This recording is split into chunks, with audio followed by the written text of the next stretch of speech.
तो आपको हमारे चैनल पर आज हम लोग दुनिया के वो सवाल के ऊपर बात करने वाले हैं जो कि हर बच्चा, हर बूढ़े, हर जवान को मालूम है। तो दोस्तों, आपने बचपन से अभी तक कहीं ना कहीं किसी न किसी वक्त ये सवाल जरूर सुना होगा, पहले मुर्गी आया या फिर अंडा। तो दोस्तों, आज हम लोग इसी पर बात करने वाले हैं। मुर्गी या अंडा का कारण संबंधित दुविधा को आमतौर पर इस प्रश्न को बहुत ज़्यादा कहा जाता है। दुविधा इस अवलोकन से उत्पन्न होती है कि सभी मुर्गियाँ अंडों से निकलती है और सभी मुर्गियाँ अंडे मुर्गियाँ देती है। मुर्गी और अंडा उन स्थिति का वर्णन करने वाला एक रूपक विशेषण है जहाँ यह स्पष्ट नहीं है कि दो घटनाओं में से किसको कारण माना जाना चाहिए और कैसे प्रभाव माना जाना चाहिए। अनंत प्रतिगमन के परिदृश्य को व्यक्त करने के लिए या अनुक्रम की घटनाएं को व्यक्त करने के लिए ऐसे कार्य जिनमें प्रत्येक कार्य पहले किए जाने पर दूसरों पर निर्भर प्रतीत होता है। प्लूटार्क ने अपने निबंध में इस प्रश्न को एक दार्शनिक विषय के रूप में प्रस्तुत किया। सिम्पोजियस पहली शताब्दी ईस्वी में लिखी गया। यह प्रश्न उत्पन्न और प्रथम कारण की समस्या को संबोधित करने वाले एक प्राचीन लोक वेदावास का प्रतिनिधित्व करता है। 34वीं शताब्दी ईसा पूर्व में लिखते हुए अरिस्टोटल ने निष्कर्ष निकाला है कि यह एक अनंत अनुक्रम था जिसका कोई वास्तविक नहीं था।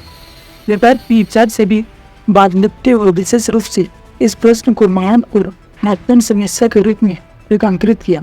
5वीं शताब्दी ईसा में मैक्रोबियस ने लिखा था कि हालांकि यह प्रश्न तुच्छ लग रहा था, इसे महत्वपूर्ण माना जाना चाहिए। 16वीं शताब्दी के अंत तक यह बाइबल की मूल कहानी आधार पर प्रसिद्ध प्रश्न को ईसाई दुनिया में सुलझा हुआ माना जाने लगा।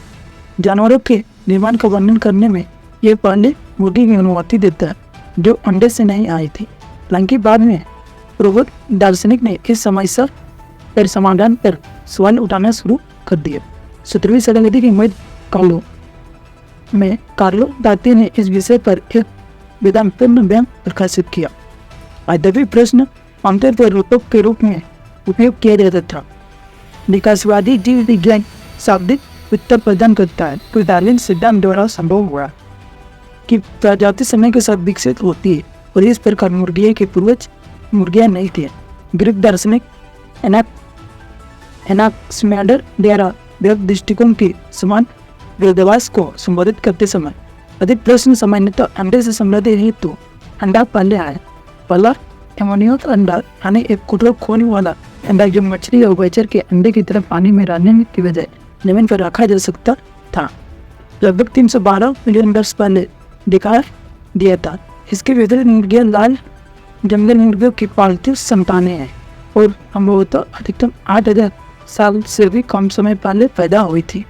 यदि प्रश्न विशेष रूप से मुर्गी के अंडे को संदर्भित करता है तो उत्तर अभी भी अंडा है, लेकिन स्पष्टीकरण अधिक जटिल है।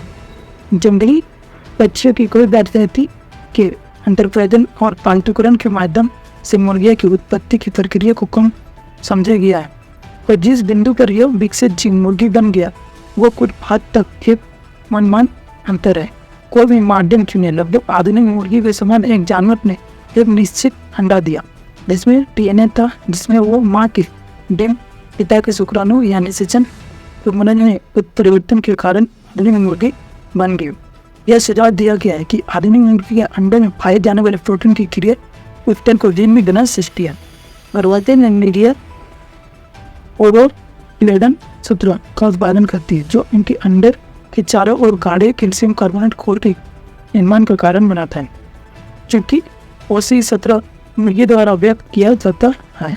मुख्य अंडे द्वारा जिस पक्षी में सबसे पहले प्रोटीन उत्पन्न हुआ था, हालांकि वो एक गैर प्रबलित अंडे से निकला था, फिर उसने इसी तरह प्रबलित खुला वाला पहला अंडा दिया होगा। मुर्गी ने ऐसा किया होगा या पहले आधुनिक मुर्गी के अंडे से पहले आया था। हालांकि अन्य प्रजाति जैसे टकरी और पिंच में ओसी 17 या मोलक की उपस्थिति पता चलता है कि ऐसे अंडे के छिलके को मजबूत करने वाले प्रोटीन सभी पक्षियों में आम है और इसी प्रकार लंबे समय से पहले मुर्गियाँ से पहले के हैं। तो दोस्तों, आई होप इस वीडियो के माध्यम से आपको थोड़ा क्लियरिटी हो गया होगा कि अंडा और मुर्गी के बीच की कहानी। दोस्तों, चैनल पर नए हैं तो चैनल को सब्सक्राइब करें ताकि इसी तरह के अमेजिंग नॉलेज पाते रहें।